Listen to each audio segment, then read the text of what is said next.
70112 ng Chinese calendar. Ibig sabihin ay 1981 to 2023 to mga idol yung pera nito. Composition nito is 92% copper, 6% nickel, 2% aluminum. Tsaka natimbang din ito ng 3.8 grams. Yung diameter niya 20 mm, thickness niya 1.57 mm, round shape siya, at edge nito is redded yung edge niya, redded yung edge niya. Ginawa ito sa Taoyin, Taiwan. Minted ito 1976 siya na ginawa ng Taiwan. So ito may papakita ko sa inyo mga ka-coin hunter na mga collection dito, marami kasi ito eh. So at saka may nakita akong isang error sa kanila, kakaiba siya kasi iba yung kulay niya. Ewan ko kung anong tawag na error na ganito. So tingnan na lang natin kung anong klaseng error ito.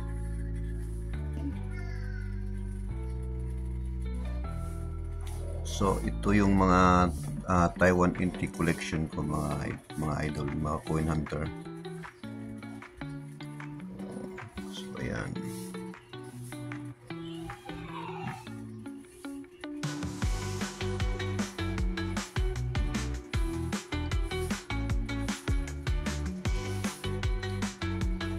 So ayan mga idol, yung isa dyan is yung parang may error siya kasi kakaiba yung kulay niya, para siyang silver na aluminum. So ayan, tingnan natin yan mamaya. Tingnan nyo muna.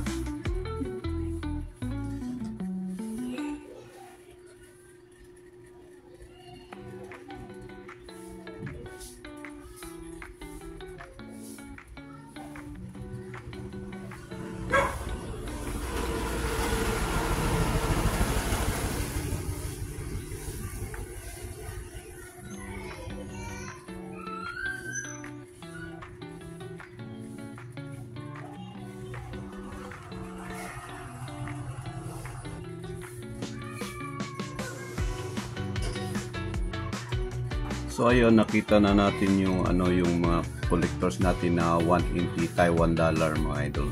Ito po ay mga 1981 na ipapakita ko sa inyo yung error kanina. Yung ito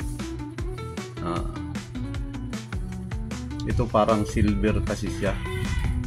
Usually kasi itong pera na ito 92% copper, 6% nickel niya, 2% aluminum. So nagkamali siguro ito ng die, anong tawag yung plating. Kamali siguro ng plating ito, imbis na copper yung plating niya naging parang silver siya o aluminum. Iba yung kulay niya, maputi siya, tsaka magaan.